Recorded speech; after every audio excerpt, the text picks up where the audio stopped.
इस मूवी की शुरुआत में हम जेनिफर नाम की लड़की को देखते हैं जो रात बहुत देर तक अपने ऑफिस में बैठकर काम कर रही थी और अगले दिन वैलेंटाइन डे था, इसलिए जेनिफर अपने बॉयफ्रेंड को कुछ भी बताए बगैर उसे सरप्राइज देने के लिए न्यूयॉर्क जाने वाली थी। वो अपने बॉयफ्रेंड को एक मैसेज भी लिखते लेकिन उसे मैसेज सेंड नहीं करती क्योंकि उसे एक सरप्राइज देना चाहती थी। वो अपना काम खत्म करने के बाद ऑफिस से बाहर चली जाती है। दूसरी तरफ हम जॉन नाम एक आदमी को देखते हैं और वो भी अपना काम खत्म करके ऑफिस से निकल रहा था। जॉन और जेनिफर दोनों एक ही लिफ्ट में बैठ जाते हैं। जॉन जेनिफर से कहता है कि ऑफिस में काम करने वालों को 4 दिन के लिए छुट्टी मिली है, इसलिए अब 4 दिन ऑफिस बंद रहेगा। लिफ्ट की एक दीवार पे एक पेंटिंग बनी होती है। जॉन जेनिफर से कहता है कि देखो इस पेंटिंग को, इसमें एक लड़के को डब्बे के अंदर बंद किया गया है। वो आपस में बातचीत कर ही रहे होते हैं कि लिफ्ट बीच में रुक जाती है। इसके बाद जॉन लिफ्ट में लगे हुए इमरजेंसी बटन को दबाकर हेल्प मांगने की कोशिश करता है लेकिन वो बटन काम ही नहीं करता। इसके बाद दोनों लिफ्ट में लगे हुए कैमरे के सामने हाथ हिलाते हैं लेकिन दोनों को कोई रिस्पॉन्स नहीं मिलता। इसके बाद दोनों अपने मोबाइल से किसी को कॉल करने की कोशिश भी करते हैं लेकिन मोबाइल में नेटवर्क ही नहीं आ रहा होता। अब वो दोनों 4 दिन के लिए इस लिफ्ट के अंदर बंद हो गए थे। वो दोनों लिफ्ट में बैठ जाते हैं और जेनिफर जॉन को बताती है कि मैं यहाँ पर अकाउंट सुपरवाइजर का काम करती हूँ। जॉन कहता है कि मैं अभी यहाँ पर बिल्कुल नया हूँ और मैंने चंद दिन पहले ही इस कंपनी को ज्वाइन किया है। फिर उन दोनों को याद आता है कि हर लिफ्ट के अंदर एक इमरजेंसी एग्जिट होता है। वो उसे तलाश करने की कोशिश करते हैं। जेनिफर जॉन के कंधों पर सवार होकर उसे देखती है लेकिन कहीं भी उन्हें एग्जिट नहीं मिलता। लिफ्ट चारों तरफ से मुकम्मल तौर पर बंद होती है। इन्हीं लिफ्ट में बंद हुए अभी 2 घंटे बीत चुके हैं। जेनिफर जॉन से कहती है कि मुझे बहुत प्यास लगी है, तो जॉन अपनी पानी वाली बोतल उसे उठाकर दे देता है। इसके बाद जेनिफर को बहुत जोर से वॉशरूम आता है लेकिन वो जॉन के सामने ऐसा नहीं कर सकती थी, उसे बहुत शर्म आ रही थी। जॉन भी समझ आता है और उससे कहता है कि इसमें शर्माने की क्या बात है। जॉन जेनिफर को एक खाली बोतल देता है और उससे कहता है कि आप इसमें वॉशरूम कर लें। अब जेनिफर के पास और कोई ऑप्शन था ही नहीं,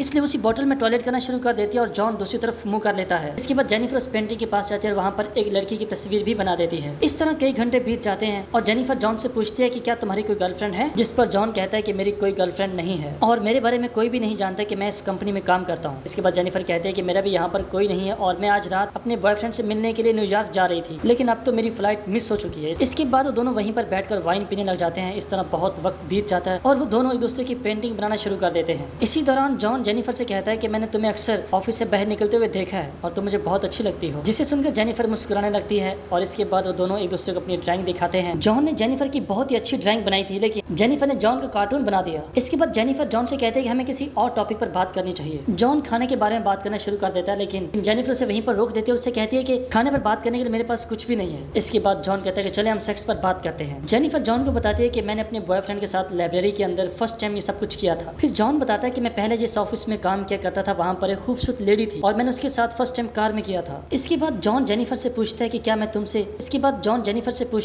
मैं तुम्हें किस कर सकता हूँ। जेनिफर मान जाती है और वे एक दूसरे के बहुत करीब आकर किस करने लग जाते हैं। इस तरह लिफ्ट के अंदर इंटीमेट हो जाते हैं। इंटीमेट होने के बाद जॉन जेनिफर से कहता है कि मैं तुमसे प्यार करने लग गया हूँ, लेकिन जेनिफर कहती है कि मैं अभी भी अपने बॉयफ्रेंड से प्यार करती हूँ और जैसे मैं यहाँ से निकलूंगी तो मैं सीधा अपने बॉयफ्रेंड के पास जाऊंगी और इसके बाद हम दोनों के दरमियान सब कुछ नॉर्मल ही रहेगा। जॉन कहता है कि मैं तुम्हारे साथ इस रिलेशनशिप को आगे बढ़ाना चाहता हूँ, लेकिन जेनिफर कहती है कि हमारे दरमियान जो कुछ भी हुआ वो सब कुछ बस फन था। ये सुनकर जॉन बहुत मायूस हो जाता है और जेनिफर से कहता है कि मैं तुमसे बहुत प्यार करने लगा हूँ, इसलिए मैं तुम्हें कभी भी धोखा नहीं दूंगा। फिर वो उससे कहता है कि मैंने तुमसे बहुत कुछ छुपाया है, मैं यहाँ पर नया नहीं हूँ बल्कि मैं यहाँ पर एक लंबे अरसे से काम कर रहा हूँ और मैं तुम्हें आते जाते हुए रोज देखा करता था। फिर वो जेनिफर को अपना मोबाइल दिखाता है जिसमें कैमरे की सीसी फुटेज होती है जिसमें जेनिफर अपने ऑफिस से बाहर आ रही है। दरअसल जॉन इस कंपनी का सिक्योरिटी गार्ड था, इसलिए वो रोज ही जेनिफर को यहाँ पर आते जाते देखता था और उसके दिल में उसके लिए बहुत जगह थी, लेकिन वो आज तक उससे कह नहीं सका क्योंकि उसे मालूम था कि जेनिफर कभी भी एक सिक्योरिटी गार्ड से मोहब्बत नहीं करेगी। इसलिए सब कुछ जॉन ने प्लान किया था और लिफ्ट में फंसना कोई हादसा नहीं था बल्कि जॉन का प्लान था। ये सारी बातें कहने के बाद जॉन लिफ्ट की चाबी निकालता है और जेनिफर से कहता है कि ये लो चाबी, अगर तुम यहाँ से जाना चाहती हो तो फिर चली जाओ। इसके बाद वो चाबी लिफ्ट में लगाकर लिफ्ट को चालू कर देता है। जेनिफर सुनकर बहुत गुस्से हो जाती है और उससे कहते हैं कि तुमने मुझे किडनैप किया है, मैं यहाँ से निकलने के बाद सीधा पुलिस में जाकर तुम्हारी कंप्लेन करूंगी। ये सुनने के बाद जॉन फिर से लिफ्ट को बंद कर देता है। जेनिफर चाबी लेने के लिए भागती है तो जॉन उसे पकड़ लेता है। वो अपना पाँव चाबी पर मारती है जिसकी वजह से चाबी अंदर ही टूट जाती है, जिसकी वजह से अब ये दोनों सचमुच अंदर फंस जाते हैं। जेनिफर को बहुत गुस्सा आ जाता है और वो अपनी सैंडल उतारकर जॉन को मारती है। जेनिफर भी उसे उठाकर फ्लोर पर पटक देता है जिसकी वजह से दोनों ही बेहोश हो जाते हैं। जब दोनों को होश आता है तो जेनिफर जॉन से पूछती है कि पूरी बिल्डिंग में क्या तुम सिर्फ अकेले सिक्योरिटी गार्ड थे? तो जॉन कहता है कि आज रात यहाँ पर 2 और सिक्योरिटी गार्ड आने वाले थे, लेकिन मैंने उन दोनों से कह दिया था कि मैं तुम्हारे हिस्से की ड्यूटी भी कर लूंगा। जेनिफर जॉन से कहते हैं कि तुम एक किडनैपर हो। ये बात सुनकर जॉन को बहुत गुस्सा आ जाता है और वो इधर उधर मारने लग जाता है। फिर जॉन जेनिफर का बैग खोलता है और उसके अंदर से शर्ट निकाल लेता है जो जेनिफर अपने बॉयफ्रेंड के लिए लेकर जा रही थी। जॉन उस शर्ट को खुद ही पहन लेता है। वहाँ पर एक और बॉक्स भी होता है। उस बॉक्स को जॉन जेनिफर से खुलवाता है जिसमें सिगार और एक लाइटर होता है। जॉन सिगार सुलगाकर वहीं बैठकर पीने लग जाता है। इस सबसे जेनिफर बहुत डर जाती है और चुपचाप वहीं बैठी रहती है। फिर कुछ देर के बाद जॉन लिफ्ट से बाहर जाने का रास्ता ढूंढने लगता है। तब वो देखता है कि लिफ्ट में कोई स्क्रू है ही नहीं। फिर उसे लगता है कि शायद ऊपर से बाहर जाने का कोई ना कोई रास्ता हो। हो। फिर जॉन ऊपर चढ़ता है और उसे बाहर जाने का रास्ता मिल जाता है। फिर जॉन जेनिफर से कहता है कि मुझे ऊपर जाने के लिए तुम्हारी हेल्प चाहिए, लेकिन जेनिफर को जॉन पर जरा भी भरोसा नहीं है, इसलिए उसे कहते हैं कि तुम्हारा बोझ मैं नहीं उठा पाऊंगी, इसलिए पहले तुम मुझे जाने दो। लेकिन जॉन ऐसा करने से मना कर देता है क्योंकि उसे लगता है कि जेनिफर बाहर जाकर सब कुछ पुलिस को बता देगी। लेकिन जेनिफर जॉन से वादा करती है कि मैं बाहर जाकर किसी को कुछ नहीं बताऊंगी, हम यहाँ से बाहर निकलने के बाद एक नई जिंदगी की शुरुआत करेंगे। जिस सुनकर जॉन जेनिफर पर भरोसा कर लेता है और उसे ऊपर चढ़ा देता है। जेनिफर जॉन को धोखा दे देती है। वो ऊपर चढ़कर लिफ्ट के साथ लगी हुई सीढ़ियों से नीचे उतरने लगती है। ये देखकर जॉन को बहुत गुस्सा आता है। जॉन भी कपड़े की रस्सी बनाकर ऊपर चढ़ जाता है और फिर सीढ़ी की मदद से नीचे उतरने लग जाता है। जब जेनिफर गेट से बाहर निकलने वाली थी तो जॉन उसे नीचे खींच लेता है, जिसकी वजह से वो दोनों ही दोबारा से लिफ्ट के अंदर गिर जाते हैं और दोनों ही बेहोश हो जाते हैं। फिर जब जेनिफर को होश आता है तो वो सारे कागजों को जलाकर फायर अलार्म को बजाने की कोशिश करती है। तभी जॉन को फिर से होश आ जाता है, लेकिन जेनिफर उसे जोर से लात मारती है और वो दूर से पीछे जाकर गिरता है और फिर से बेहोश हो जाता है। इसके बाद जेनिफर सिगार कटर लेकर जॉन का प्राइवेट पार्ट काटने वाली होती है। ये देखकर जॉन बहुत डर जाता है और चीखना चिल्लाना शुरू कर देता है। उसको इतना ज्यादा चीखते चिल्लाते हुए देखकर जेनिफर रुक जाती है। इसके बाद जेनिफर अपना मोबाइल फोन निकालकर जॉन का बयान रिकॉर्ड करती है, जिसमें वो बताता है कि मैंने ही जेनिफर को यहाँ पर किडनैप किया है। इसके बाद हम देखते हैं कि एक और सिक्योरिटी गार्ड अपनी गर्लफ्रेंड के साथ इस बिल्डिंग में आता है और वो मॉनिटर पे देखता है कि लिफ्ट के अंदर 2 लोग फंसे हुए हैं। ये देखने के बाद वो भागते हुए उनकी मदद करने के लिए जाता है। वो आदमी लिफ्ट को बाहर से खोलने की कोशिश करता है, लेकिन ऐसा नहीं कर पाता। फिर वो जॉन से कहता है कि मैं तुम्हें चाबी दे रहा हूँ, चाबी से अंदर से लिफ्ट को चालू कर दो। लेकिन जॉन उसे कहता है कि मुझे तुम्हारी हेल्प चाहिए और ये सिक्योरिटी गार्ड लिफ्ट के ऊपर चढ़ने की कोशिश करता है। जब ये आधा अंदर और आधा बाहर होता है तो जॉन लिफ्ट को चालू कर देता है, जिससे उस सिक्योरिटी गार्ड की वहीं पर डेथ हो जाती है। ये देखकर जेनिफर चिल्लाने लग जाती है तो जॉन उसे मारकर बेहोश कर देता है और उसे उठाकर एक कार की डिग्गी में बंद कर देता है। इसके बाद जॉन सिक्योरिटी रूम में जाकर कैमरे की सारी रिकॉर्डिंग डिलीट कर देता है। तभी वहाँ पर सिक्योरिटी गार्ड की गर्लफ्रेंड भी आ जाती है और ये सब कुछ देख लेती है। जॉन उस पर भी हमला करके उसे भी मार देता है। जॉन गाड़ी लेकर एक सुनसान जगह पर चला जाता है और कार की डिग्गी से